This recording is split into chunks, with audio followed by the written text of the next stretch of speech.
क्योंकि उस आत्मा के कई जन्म हो चुके हैं, और कभी वो एक जन्म में सस्सी प्रभा भी रही है। जैसे कबीर परमात्मा ने कभी विष्णु जी की महिमा गाते हुए तो साथ में कृष्ण भी बोल दिया है, क्योंकि कृष्ण भी विष्णु ही था। तो वैसे उस समय जो उसकी शरीर था, परमात्मा के समय जो वार्ता हुई थी, उसका नाम चंद्र प्रभा था। उस बहन ब्राह्मणी का जो विधवा थी, उसकी एक पुत्री थी, और वो परमात्मा से उपदेश भी प्राप्त कर चुकी थी। दास आपको बार बार यही समझाने की चेष्टा कर रहा है कि जिस समय परमेश्वर स्वयं आए थे, उस समय अशिक्षित जनता थी, अशिक्षित श्रद्धालु थे, और अक्षर ज्ञान प्राप्त केवल एक ही वर्ग किया करता था, जिसे ब्राह्मण कहते थे। यही कारण रहा था कि वो बहन कितनी श्रद्धालु थी, प्रभु को चाहने वाली थी, परंतु उसका जो उद्देश्य था वो बिल्कुल गलत था। उद्देश्य क्या था कि उसने गुरुजी तो बना रखा था कबीर परमेश्वर जी को, उस बहन ने, चंद्र प्रभा ने, परमेश्वर को, कबीर परमेश्वर जी को गुरु धारण भी कर रखा था, और पूजा वही करती थी जो गेसी पिटी, जिनको परमात्मा मना किया करते थे कि पत्थर पूजे हरि मिले तो मैं पूजूं पहाड़, और ताते वो चक्की भली जो पीस खावे संसार। तुम्हारे उस मिट्टी के भगवान थे, पत्थर के भगवान से तो यदि तुम उसके पूजने से परमात्मा प्राप्ति मानते हो, तो मैं पहाड़ को पूज दूं जिससे शीघ्र मिले, क्योंकि वो बड़ा पत्थर है।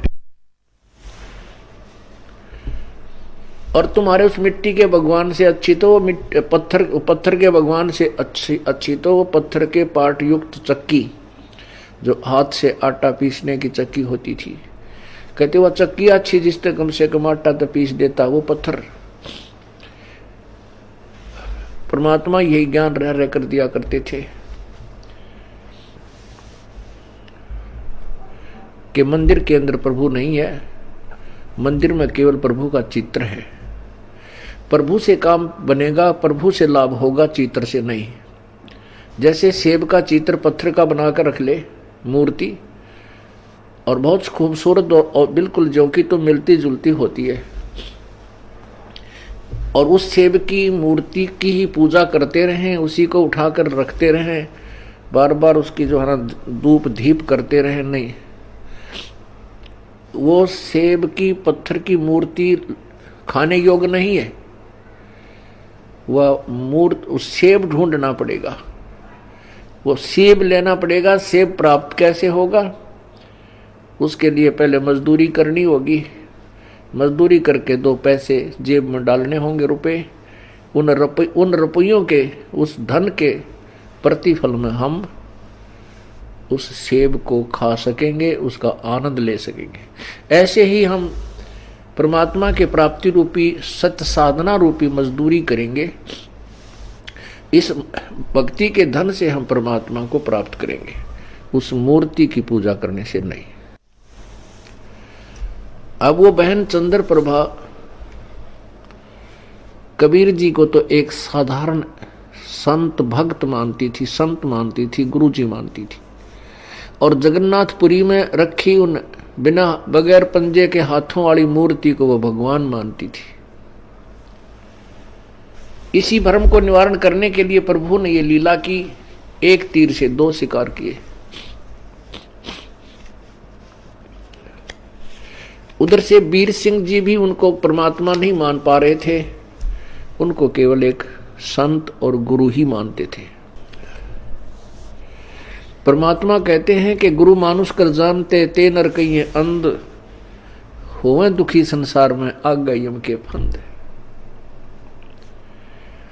कबीर गुरु गोविंद दोनों खड़े, गुरु गोविंद दोनों खड़े, किसके लागू पाए, बलिहारी गुरु आपना जिन गोविंद दियो मिलाए।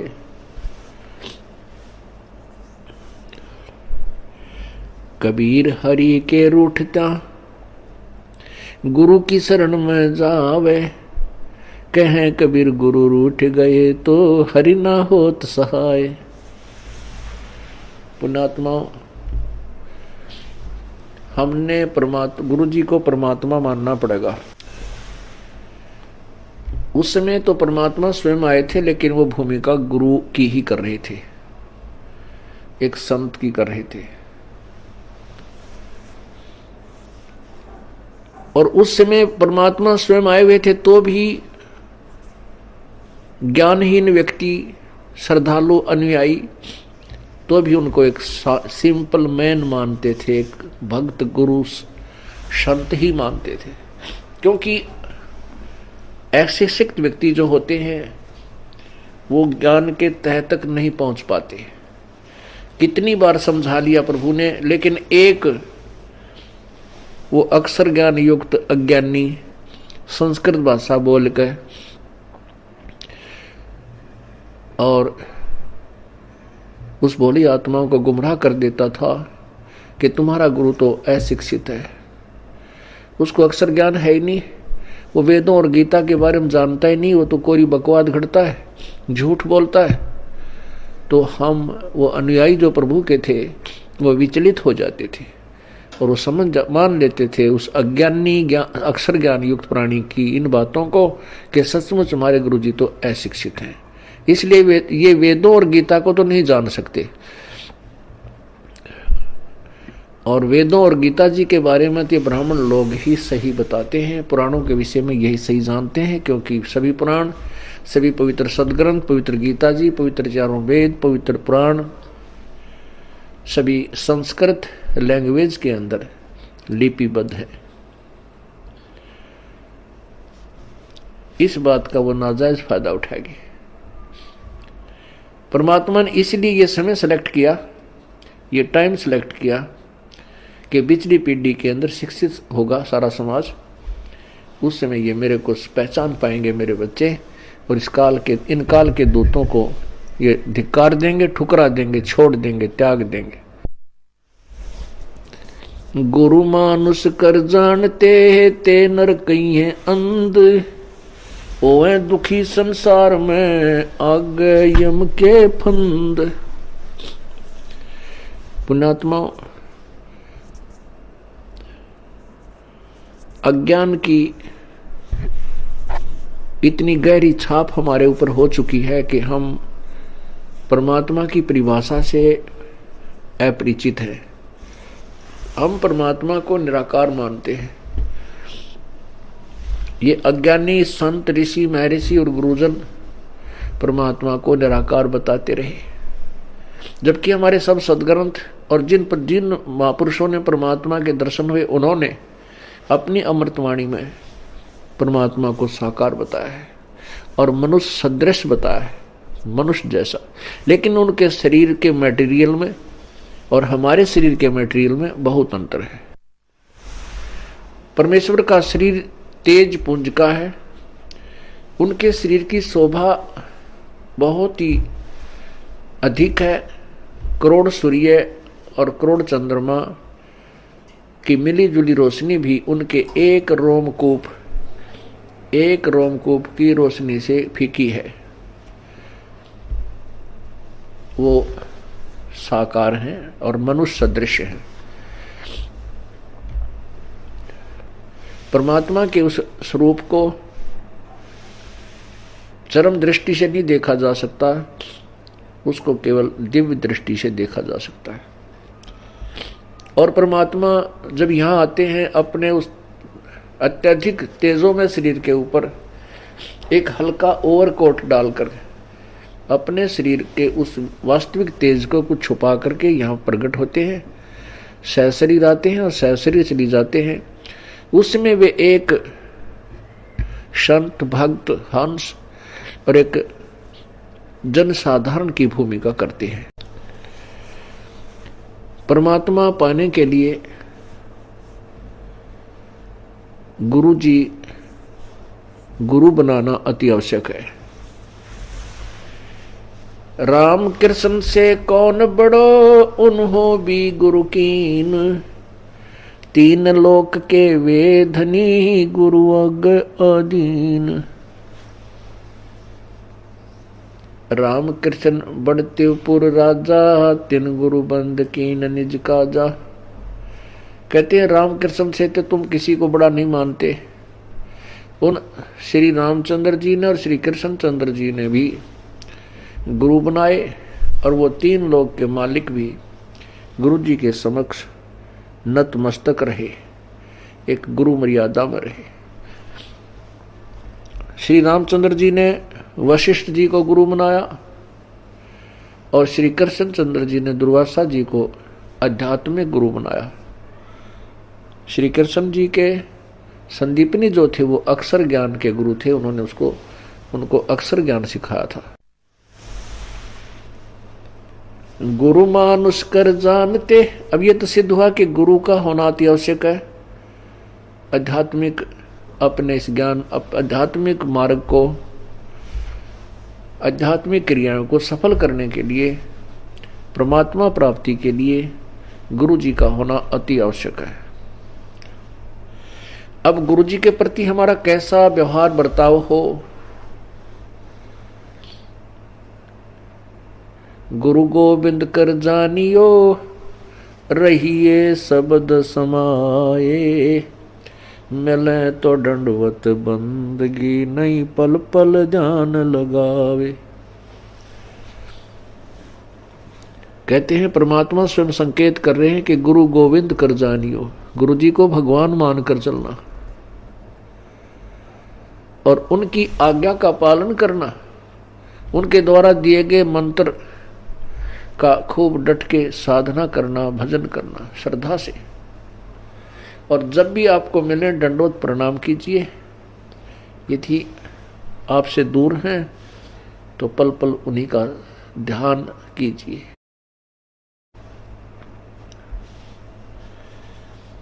परमात्मा को पाने के लिए हमने वो प्रत्येक प्रयत्न करना पड़ेगा जो प्रभु पाने में सहयोगी है।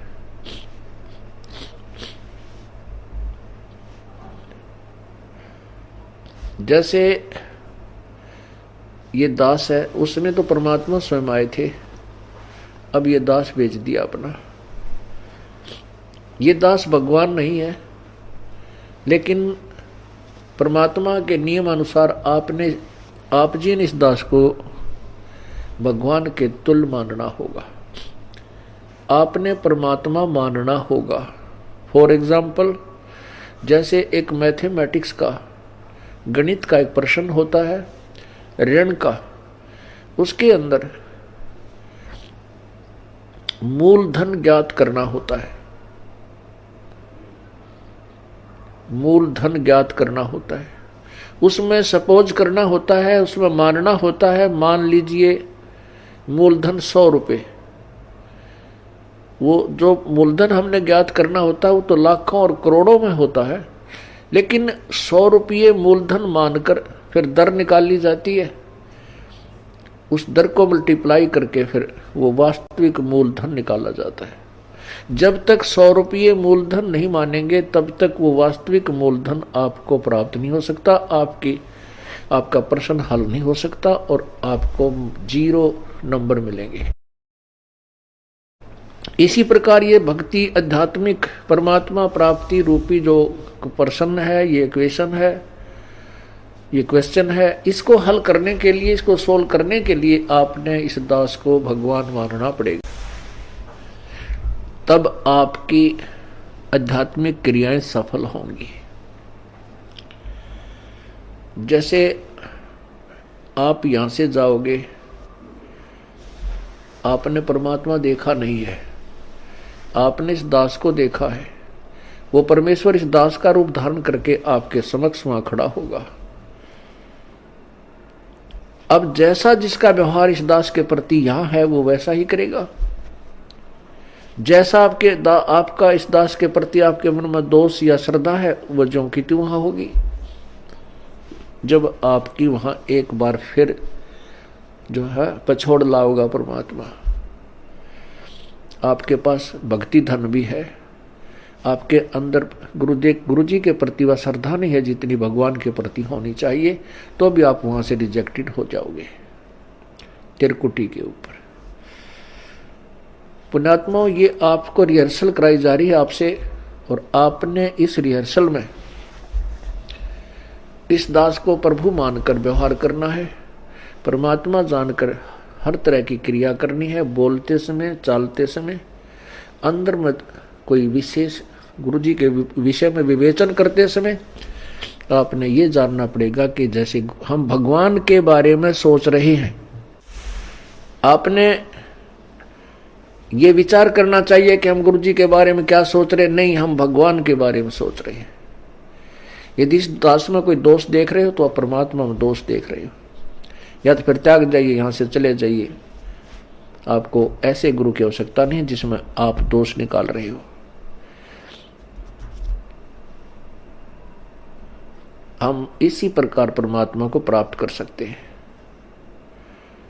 गुरु मानुष कर जानते ते नर कहिए अंधे, ओवे दुखी संसार में आग काल के फंद। गुरु जी के प्रति आपकी कैसी श्रद्धा हो।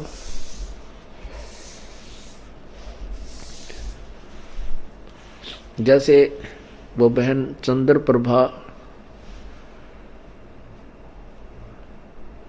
परमात्मा गुरु जी को भी गुरु भी धारण कर रखा था, और जगन्नाथ जो पुरी वाला भगवान है, जो मिट्टी का माधो, उसको भगवान मान रही, और वो वास्तविक परमात्मा उनके पास रहे, उनसे बात करे, उनको ज्ञान समझा, उसको सुख दे, वो भगवान नहीं। फिर भी श्रद्धा वही थी उस नालायक की। तब परमात्मा ने उसके उस भ्रम को निवारण करने के लिए एक तीर में दो शिकार किए थे। उधर से वीर सिंह बघेल, काशी नरेश भी उनको केवल एक सिंपल मैन और एक संत मान रहे थे।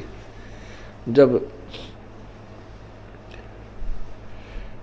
वही धोती जो वो बहन चंद्र प्रभा वहां लेकर गई थी जगन्नाथ के मंदिर में, और जगन्नाथ के मंदिर में चढ़ा दी थी श्रद्धा से, और वहां से उठकर वह बाहर परिसर में आकर गिरी थी, आंगन में गिरी, और आकाशवाणी हुई थी कि जगन्नाथ तो बनारस में बैठा है, वो कबीर नाम जुलाहा कबीर रूप में वहां विराजमान है, और तू नालायक यहां आ गई। ये धोती उसने आपसे मंगाई थी, आपसे आपने वहां चढ़ानी थी। तब चंद्र प्रभा की आंखें खुली को हुई, ये तो भगवान थे। जब चंद्र प्रभा और सैनिकों ने आकर के दृढ़ विश्वास दिलाया तो वीर सिंह बघेल के मन में भी यह बात सेट होगी, कोई ये तो परमात्मा है। जब उनके हृदय में ये बात समाई कि तो प्रभु हैं, तब उनको पुनरुपदेश दिया प्रभु ने। वीर सिंह से कहा कि नाम ले, दोबारा कित का सार नाम के चक्कर में पड़ रहा है। पहले अपने हृदय ने साफ कर और फिर डट कर भजन करो, ताकि तुम परमात्मा पाने योग्य हो सको।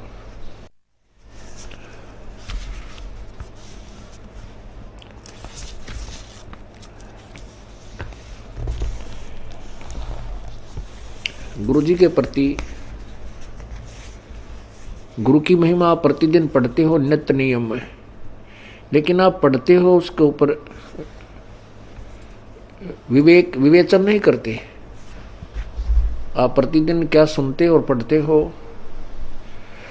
कबीर दंडवत गोविंद गुरु बंधु अविजन सोए, पहले बहे प्रणाम तेन नमो जो आगे होए। कबीर दंडवत गोविंद गुरु, गोविंद गुरु माने गुरु भगवान को नमस्कार करूं। दंडवत गोविंद गुरु, गुरु भगवान, गोविंद माने भगवान, गुरु मीन गुरु, गुरु भगवान को दंडवत प्रणाम करूं। और बंधु अविजन सोए, पहले भय प्रणाम ते नमो जो आगे होए। ऐसे महापुरुष गुरुदेव के तुल्य आगे और पीछे जो भी आए हैं उन संतों को नमस्कार है। गुरु को कीजय दंडवतम, कोटि कोटि प्रणाम। कीट न जाने भृंग को, यूं गुरु कर ले आप समान।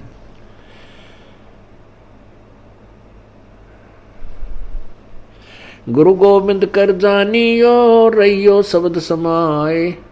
मिले तो दंडवत बंदगी, नहीं पल पल ध्यान लगावे। अपने गुरुदेव के प्रति परमात्मा तुल श्रद्धा बनाओगे, तभी आप परमात्मा के चरणों में परमात्मा को प्राप्त कर सकोगे।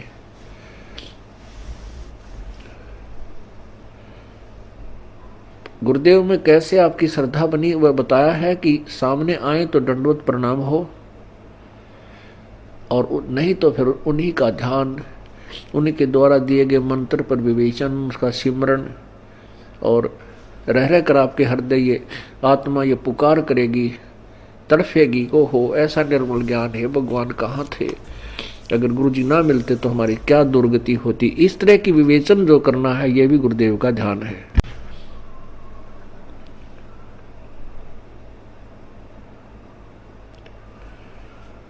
अब क्या विचार करना हमने, सतगुरु के उपदेश का लाया एक विचार। जय सतगुरु मिलते नहीं, जाते नरक द्वार। सतगुरु का अर्थ होता है तत्वदर्शी संत, यथार्थ ज्ञान प्रकाशक। जो सच्चा ज्ञान देने वाला है वो सतगुरु होता है। सतगुरु के उपदेश का लाया एक विचार। जय सतगुरु मिलते नहीं, जाते नरक द्वार।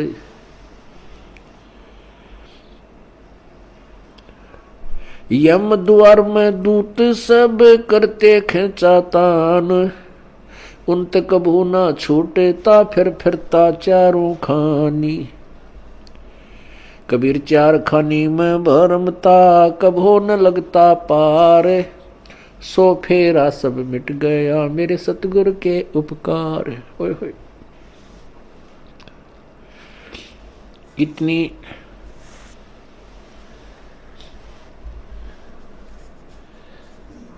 हृदय विदारक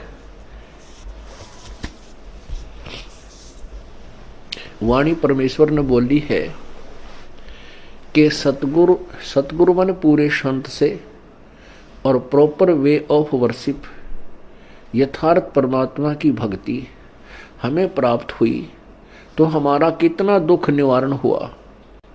यदि सतगुरु ना मिलते और नकली गुरुओं के साथ हम लगे रहते, लोक वेद के आधार पर भक्ति करते रहते, तो क्या होता कि हम नरक में डाले जाते। वहां पर यम के दूत हमें खूब सताते। कैसे सताते हैं यम के दूत?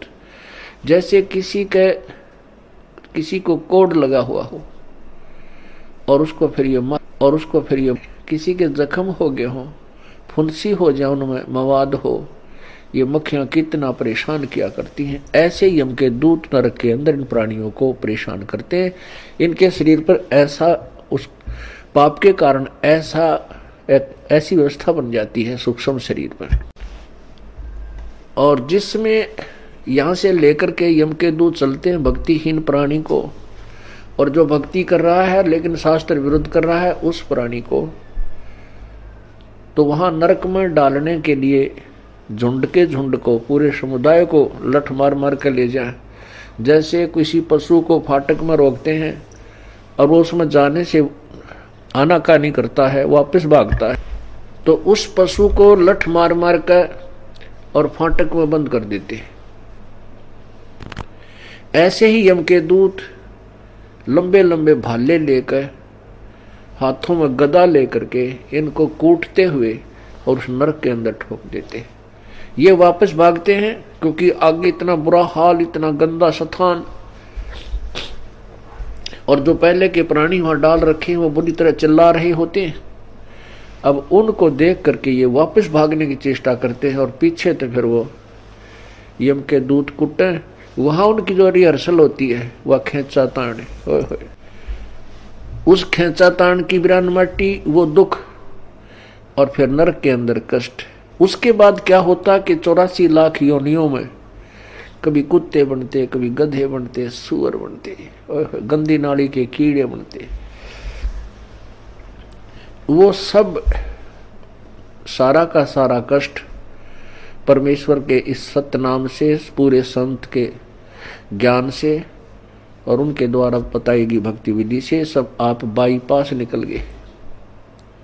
न नरक में जाना पड़ेगा, न काल की तपस्या पर आपको जाना पड़ेगा, और न ही 84 लाख योनियों में आपको जाना पड़ेगा। पुण्यात्माओं, आप तो बालक हो, क्योंकि भक्ति मार्ग का ज्ञान कभी हमने सुना नहीं। केवल जैसा भी परंपरागत हमारे जिस भी धर्म में हम जन्मे हैं, उन्हीं लोक वेद को हम अंतिम भक्ति का ज्ञान, आध्यात्मिक ज्ञान मानकर उसी पर आश्रित थे। वो तो कैखा भी नहीं थी भक्ति का, आध्यात्मिक ज्ञान का वो कैखा भी नहीं प्राप्त था हमारे को। अब ये विस्तार से एक पूर्ण इतिहास आपके समक्ष प्रभु दत्त पेश किया जा रहा है। अब जिससे सतगुरु के उपदेश यानी ज्ञान और मंत्र भक्ति से इतना ढेर सारा कष्ट हमारा टल गया हो, तो उस गुरु जी के बारे में क्या बताते हैं। कबीर चार खानी में भरमता, कभो न लगता पार, सो फेरा सब मिट गया सतगुरु के उपकार। 7 समुद्र की मसी करूं, लेखनी करूं बन राय, धरती का कागज करूं, गुरु गुण लिखा न जाए। क्या बताते हैं परमात्मा, अपनी महिमा आप ही सुनाते हैं कि ऐसे परम संत कि क्या महिमा करो। यदि मैं पूरी पृथ्वी का कागज बनाऊं और 7 समुद्रों की इंक बना लूं, एक पेड़ में एक वृक्ष की कितनी कलम बन जाएंगी बिना गिनती की। और फिर कहते पूरे समुद्र के सारे समुद्रों की इंक बना के और धरती के जितना लंबा कागज लेकर जाए लिखने लगूं, तो ऐसे सतगुरु की महिमा, उनके गुण का मैं गुणगान नहीं कर सकता, नहीं लिख सकता। वो थोड़ा पड़ जावे, 7 समंदर भी खत्म हो जाए, वो कलम भी घिसने और कागज भी छोटा पड़ जावे, तो अभी पर उस ऐसे संत की महिमा शेष रह जावे। कबीर बलिहारी गुरु आपना, घड़ी घड़ी 100 बार, मानुष से देवता किया करत न लागी बार। कबीर गुरु को मानुष जो ज्ञान और चरणामृत को पान, ते नर नरक में जावेंगे जन्म जन्म होवे समान।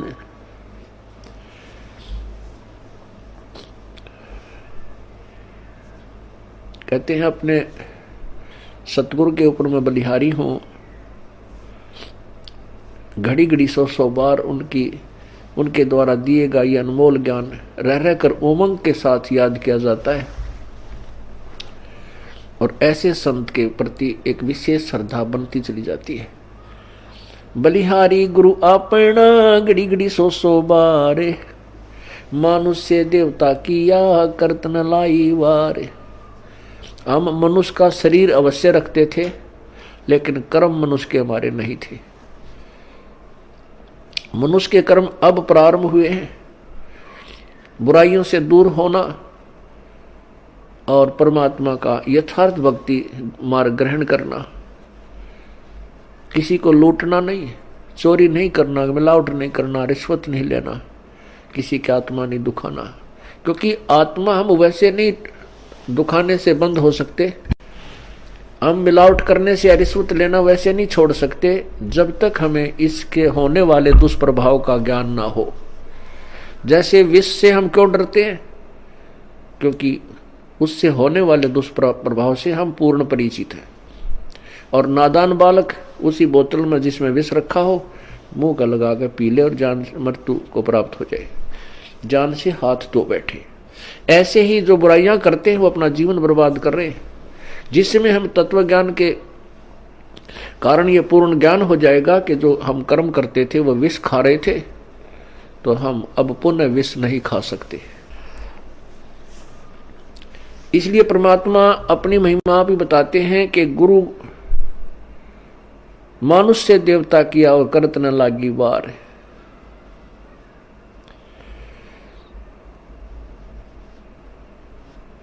कबीर गुरु को मानुष जो गिरन और चरणामृत को पान, ते नर नरक में जावेंगे जन्म जन्म हमें समान।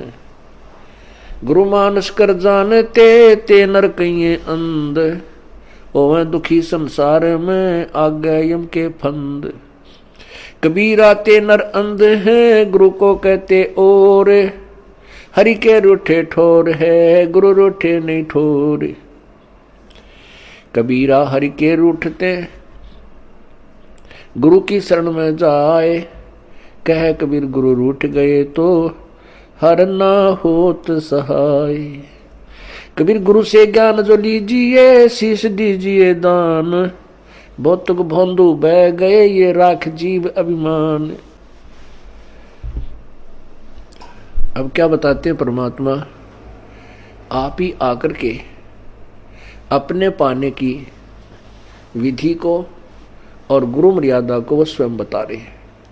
ये परमेश्वर कबीर जी का आदेश है और उसी को हम पाने के लिए चले हैं। उनके आज्ञा का हम उल्लंघन करेंगे, उनके वचनों का उल्लंघन करेंगे तो हम प्रभु प्राप्ति नहीं कर सकते।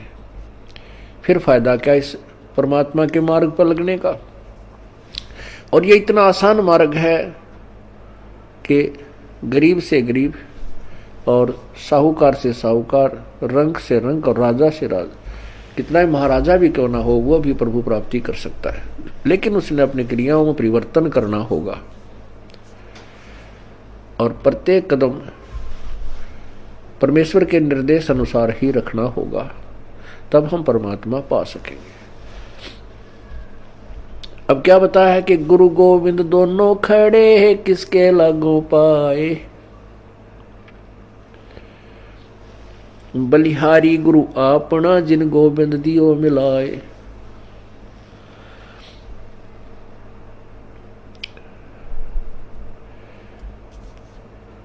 कबीर गुरु के रूठ त्या हरि की, कबीर हरि के रूठ त्या गुरु की शरण में जावे, कहे कबीर गुरु रूठ गए तो हर ना होत सहाय।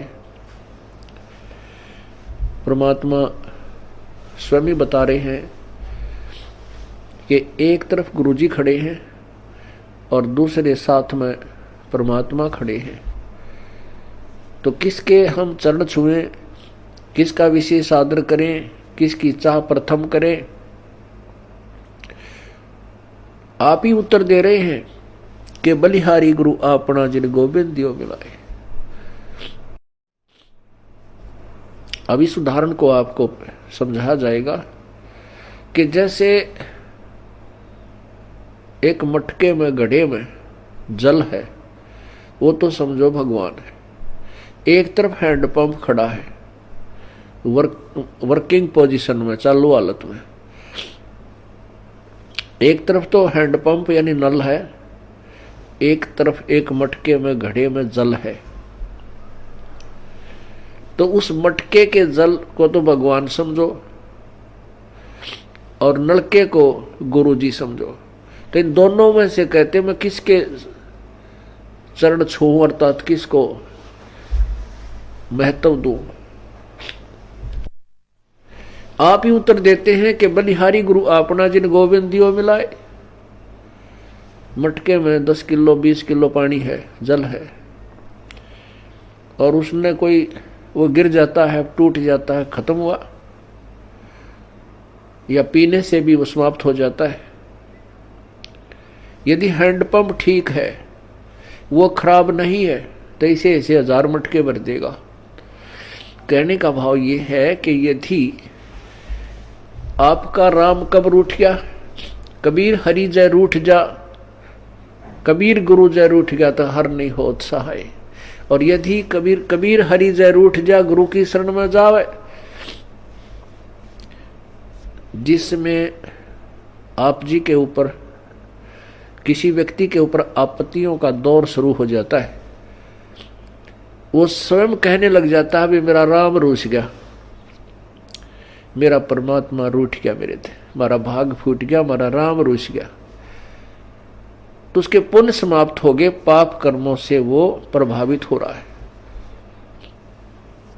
जैसे आप कहीं खेत में या मजदूरी कहीं कर रहे हो, आपने एक मटका पानी का लेकर गए, वो काम करते करते पीते रहे, वो समाप्त हो गया, आपका जल खत्म हो गया, आपका राम रूठ गया। यदि जल और नहीं लाओगे तो प्यासे मर जाओगे।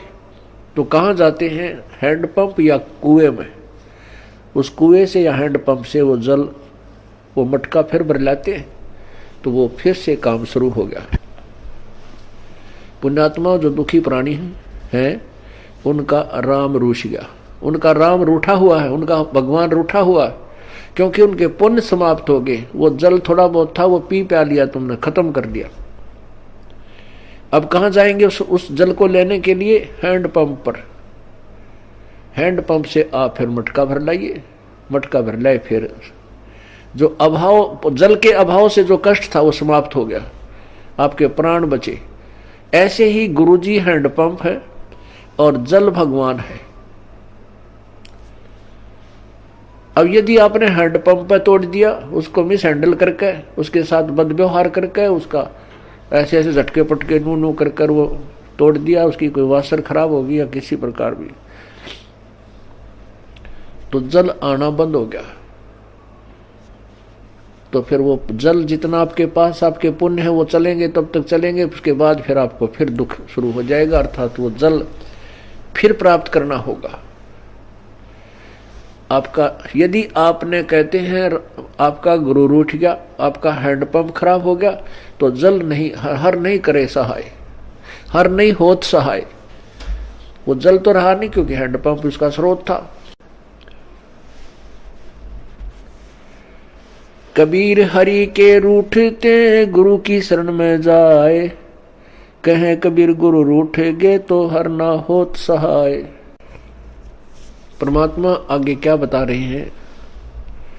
गुरु से ज्ञान जो लीजिए, शीश दीजिए दान। गुरु जी से आप उपदेश नाम मंत्र ले रहे हो, तो अपना शीश समर्पण कर दीजिए। शीश सौंप देने का तात्पर्य है कि गुरु जी के प्रत्येक आज्ञा का पालन कीजिए। बहुत तक भोंदू बह गए भाई, राख जीव अभिमान। होय होय, बहुत तक भोंदू बह गए अपने मन में अभिमान बना के गुरु जी के समक्ष, तो वो जीव पार नहीं हो सकते।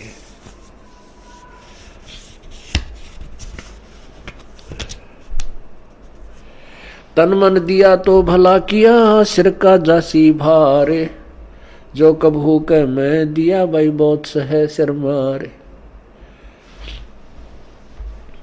अब जैसे कोई पुण्यात्मा है, कोई सेवा कर रहे हैं, कोई दान कर रहे हैं और कोई भक्ति कर रहे हैं, सुमन करते हैं, देखा भाई अर्श में माला रखता हाथ में, भाई वाह भाई वाह कमाल है। पुण्यात्मा, ये वाह शब्द है ना, ये केवल परमात्मा के लिए ही हो सकता है, जीव के लिए नहीं होना चाहिए। जैसे वाहेगुरु, वाहेगुरु का शब्द नानक साहब जी ने परमात्मा के लिए बोला था। वाह का पात्र केवल एक ही है। यदि हम दूसरे की वाह करते हैं और उसके में वाह समा रही है, उसको वाह से वो फूलने लग गया है, उसका विनाश होना प्रारंभ हो चुका है उस श्रद्धालु का। यदि कोई दान करता है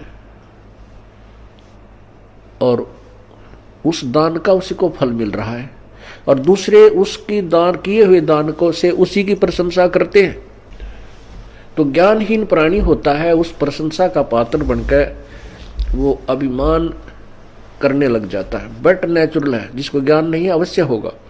कोई सेवा अच्छी करता है, शारीरिक सेवा करता है, दूसरे ने कहे वाह भाई या बहन या भाई, ये तो भाई दिन रात इस नगर सेवा में अपना शरीर गाल रखे हैं, तो कुछ दिनों में उसके अंदर भी यह बीमारी होएगी और वो उसके नाश का कारण बनता है। कोई सेवा करता है तो अपने लिए कर रहा है, हम उसकी प्रशंसा करते हैं, उसके तरफ आकर्षित होते हैं, तो महाराज जैसा बुद्धू नहीं, वो भक्त नहीं है, उसको ज्ञान नहीं है। कहते हैं गुरु को तजय भजय जो आना, तापसुआ को फोकट ज्ञाना। क्योंकि हम जिसकी प्रशंसा कर रहे हैं हम उसके ऊपर आसक्त है बाई हुक एंड क्रुक, तो हम परमात्मा से हटकर उसकी तरफ आकर्षित हुए हैं, तो यह भी कमजोरी है।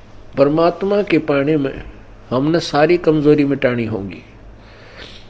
एक बूढ़ा आदमी डॉक्टर जी के पास गया और बूढ़ा बुजुर्ग कति अस्थि पिंजर शेष था, पतल आड़ दिखे, नारी नारी अस्थि दिखे। अब डॉक्टर जी ने देख लिया भाई ये तो बीमारी क्या है कि कमजोर आदमी है, कति शारीरिक वीकनेस घनी है इसमें। तो बूढ़े आदमी ने, उस वृद्ध ने कहा डॉक्टर जी मैं कुछ देर चलता हूं ना मेरा दम फूलने लग जाता है, सांस चढ़ जाए। डॉक्टर बोला भाई महाराज बुजुर्ग कमजोरी है आपको, आपका शरीर कमजोर हो गया। फिर कहता है गुरु डॉक्टर जी मैं खड़ा होता हूँ चक्कर आवे हैं।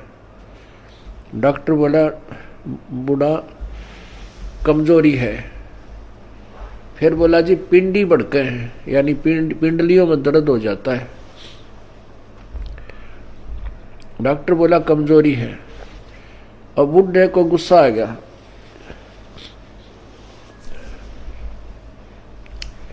और बूढ़ा बोला तू डॉक्टर है गम चक्कर, एक के बाद जाना है कमजोरी है कमजोरी है कि मैं और भी जाना है और भी बताओगा। खूब क्रोधित हो गया।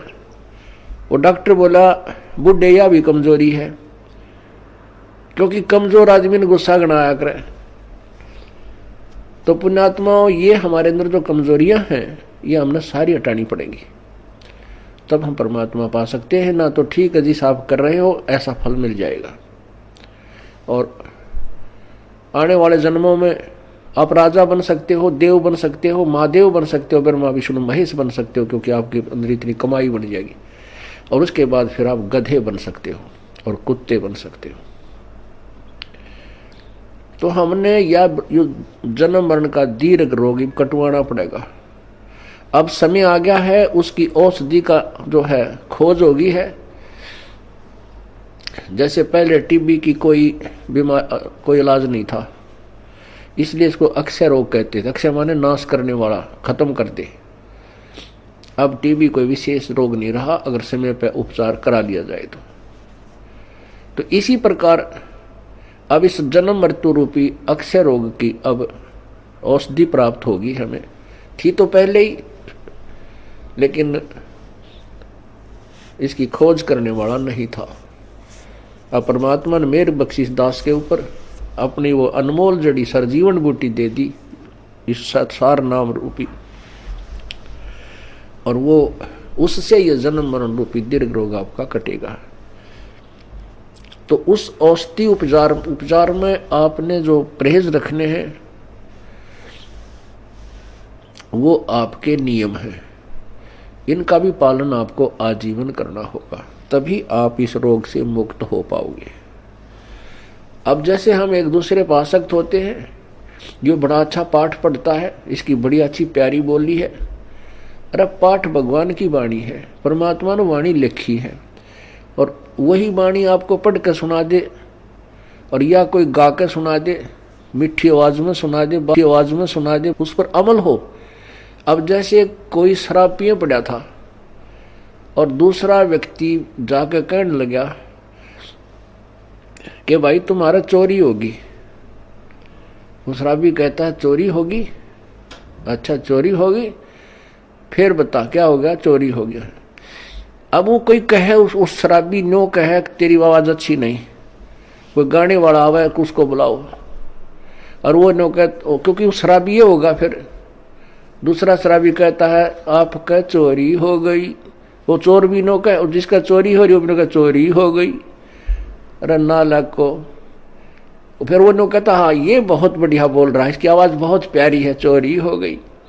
और उसने नो कहा जाकर सिंपल वे में भाई तुम्हारा घर में चोरी होगी और बहुत नुकसान हो गया है। यदि वो होश में है, शराब नहीं पी रखी, तुरंत कर्जा पकड़ेगा, भाई कितना नुकसान हो गया, तुरंत घर को चल पड़ेगा। यदि उसने भांग पी रखी है तो फिर नो कहेगा भाई इसकी आवाज बहुत अच्छी लगी, जो गा के सुना रहा, चोरी हो गई। वो आप भी क्यों भांग के नशे में, अरे साहब वो मूर्ख जो उसने गा के सुना रहा, चोरी हो गई। तो पुण्यात्मा आपको बार बार कहा रहा परमात्मा की वाणी है।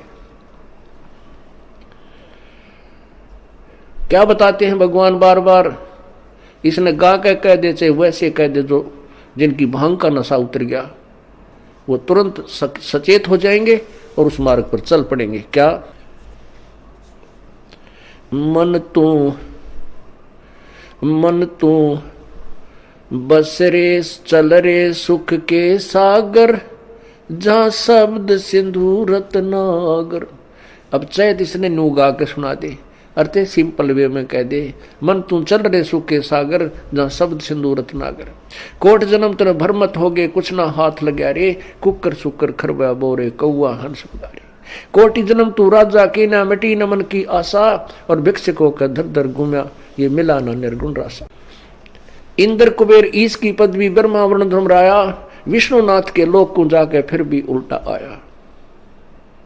असंग जन्म तन मरत्या हो गए, जीवित क्यों नाम रह रे, द्वादश मद मैल मठ बोरे बोर ना दे धरे रे। दोजक भस्त सभी ते देखे, राजपाट के रसिया, और 3 लोक से तरपत नाई, ये मन भोगी खसिया। सतगुर मिले तो इच्छा मेटे, पद मिल पदे समाना, चल हंसा उस लोक पठाऊं जो आद अमर स्थाना। 4 मुक्ति जहां चंपी करती माया, होरी दासी, दास गरीब अभय पद पर से मिले राम अविनाशी। अब इस वाणी ने चाहे तो कोई गा के सुना दो, और चाहे भाई इसने वैसे सिंपल वे में कह दे, जब तक हम इस अनमोल वचन को जो प्रभु दत्त है, परमात्मा का दिया हुआ है, इसको हृदय में धार कर इसके अनुसार नहीं करेंगे, तो ना तो इसके गान तो फायदा, ना इसके वैसे कहने सुनने तो फायदा। इससे लाभ होगा जब हम इसके परमात्मा की वाणी पर अमल करेंगे और तुरंत उसका अनुसरण करके अपना मोक्ष प्राप्त करने का तरीका ढूंढेंगे। तो जैसे हम किसी और पर किसी भी पॉइंट से आसक्त होते हैं तो हम कमजोरी में हैं और हम पार नहीं हो सकते हैं। क्या बताते हैं, गुरु से अधिक ना कोई ठहराई, मोक्ष पंथ नहीं गुरु बिन पाई। राम कृष्ण बढ़ते उपर राजा, तिन गुरु बंद की न निज काजा। गेही भक्ति सतगुरु की करही, आदि नाम निज हृदय धरही। गुरु चरणन में ध्यान लगावे, अंत कपट गुरु से ना लावे। गुरु सेवा में फल सर्वस आवे, गुरु विमुख नर पार न पावे। गुरु सेवा में फल सर्वस आवे, गुरु विमुख नर पार न पावे। गुरु वचन निश्चय कर माने, पूरे गुरु की सेवा ठाने। गुरु जी का आदेश अवश्य माने और गुरु भी पूरा हो, पूरे गुरु की पूजा करे, पूरे गुरु के आधार से साधना करे। गुरु की शरणा लीजय भाई, तात जीव नरक नहीं जाई। गुरु कृपा कटे यम फांसी, विलम न हो मिले अविनाशी। गुरु बिन काहू न पाया ज्ञान, जो थोथा बोछड़े मूड किसाना। तीर्थ व्रत और सब पूजा, गुरु बिन दाता और न दूजा। 9 नाथ 84 सिद्धा, गुरु के चरण सेवै गोविंदा। गुरु बिन प्रेत जन्म सब पावे, वर्ष सहस्र गर्भ सुरहावे। गुरु बिन दान पुण्य जो करही, मिथ्या होवे कबू ना फल ही। गुरु बिन भरम न छूटे भाई, कोट उपाय करो चतुराई। गुरु के मिले कटे दुख पापा, जन्म जन्म के मिटे संतापा। गुरु के चरण सदा चित दीजय, जीवन जन्म सफल कर लीजय। गुरु भक्ता मम आत्म होई, वाके हृदय रहूं समोई। अब भगवान क्या बताते हैं, दूसरा तरीका कि जो गुरु का भक्त है, मेरे उस संत का भक्त है, अनुयायी है, श्रद्धालु है, सच्चे दिल से साधना कर रहा है, प्रत्येक आज्ञा का पालन करता है, तो कहते हैं उस मेरे वाले मेरे भेजे गए हंस संत के का जो भक्त है वो मेरी आत्मा है, वो मेरा सच्चा यानी प्यारी आत्मा है और उसके हृदय में मैं समाया रहता हूं। आप जी के हृदय में जब तक परमात्मा है, कब तक है? जब तक आप इस दास को भगवान की दृष्टि में देखते हो, तब तक आपके हृदय में प्रभु है। और जब आपके मन में कोई दोष उत्पन्न होने लग जाता है तो काल प्रवेश कर जाता है, प्रभु हट जाता है। क्या कहते हैं भगवान? गुरु भक्ता मम आत्म होई, वाके हृदय रहूं समोई। गुरु का भक्त मेरी आत्मा हो है और उसके हृदय में मैं समाया रहता हूं, अर्थात मेरी ही उपस्थिति बनी रहती है। और जब तक भगवान की उपस्थिति है तो आपकी श्रद्धा भगवान गुरुदेव के प्रति और भक्ति के प्रति एक पूरी निष्ठा बनी रहती है। जो ही आपके हृदय में कोई दोष आता है प्रभु गुरु जी के प्रति, चाहे किसी प्रकार से, चाहे प्रत्यक्ष या अप्रत्यक्ष, परमात्मा आपसे दूर हो जाता है। ऑटोमेटिक सिस्टम है। तो उसमें आपके विचारों में परिवर्तन, ये दास पहले आपको आज जो पुण्यात्मा, जब तक आपके हृदय में परमात्मा समाये हैं तब तक ये दास आपको क्या दिखता है ये तो आपको मालूम है, दास नहीं कहना चाहता। और जब आपके हृदय में काल समा जाएगा ये दास आपको दुष्ट दिखाई देगा। दास वही है, पहले भी वही था और बाद में भी वही है और आगे भी ऐसा ही रहेगा। आपने अपना ही शीशा, जैसे हम दर्पण में मुंह देखते हैं, फेस देखते हैं शीशे में, अगर वो शीशा खराब है तीसरा बूंदा मुंह दिखाओगा, बांगा बांगा।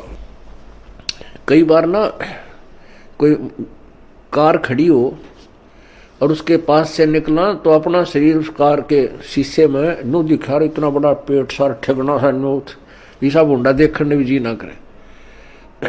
तो ऐसे ही जैसे कोई शीशा खराब है उसमें मुंह देखे सा बूंदा दिखे, को मोटा मोटा कति मर रहा टेढ़ा मेढ़ा, और बढ़िया दर्पण है तो जो का तू दिखाता है। तो पुण्यात्मा, जब तक आपका अंतःकरण हृदय रूपी मिरर बिल्कुल स्वच्छ है, साफ है, तो ये दास आपको कति भगवान दिखाई देगा। जब आपका अंतःकरण किसी दुष्ट ने या आपके अभिमान ने बर्बाद कर दिया तो ये दास आपको बूंदा दिखेगा। जैसे आपका फेस जैसा है वो तो आपका स्पष्ट दर्पण ही दिखा सकता है, यदि दर्पण ही खराब है तो आपके ही चेहरे में कितने दोष दिखा देगा। अब जैसे ये क्रोथा कांड हुआ, इसके पीछे बहुत ही भयंकर षड्यंत्र था। उन लोगों की पोल खुल गई जो धर्म की आड़ में दुनिया को भ्रमित किए बैठे थे, उनके ज्ञान की पोल खोल दी और वो कति चौड़ चपट हो गए। अब उनको भय हो गया कि तुम्हारे अनुयायी तुमसे भागेंगे और तुम्हारे पास कोई जवाब नहीं, दुनिया तुम्हें थूकेगी।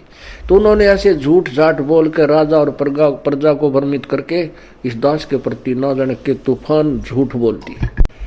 तो उन अज्ञानियों के द्वारा फेंके गए गंध से जिनका अंतःकरण रूपी दर्पण खराब हो गया, उनको ये दास बुरा लगने लगा, अनुयायियों को। और जिनके उनके द्वारा फेंके गए गंध का जिसके अंतःकरण रूपी दर्पण पर कोई असर नहीं हुआ, ये दास उनको जो का तो वही दिखाई दे रहा था। तो यहां परमात्मा हमें यही बताना चाहते हैं, गुरु भक्ता मम आत्म होई, वाके हृदय रहूं समोई। कि गुरु का जो भक्त है वो मेरी आत्मा है और उसके हृदय में मैं रहूंगा। और यदि किसी भी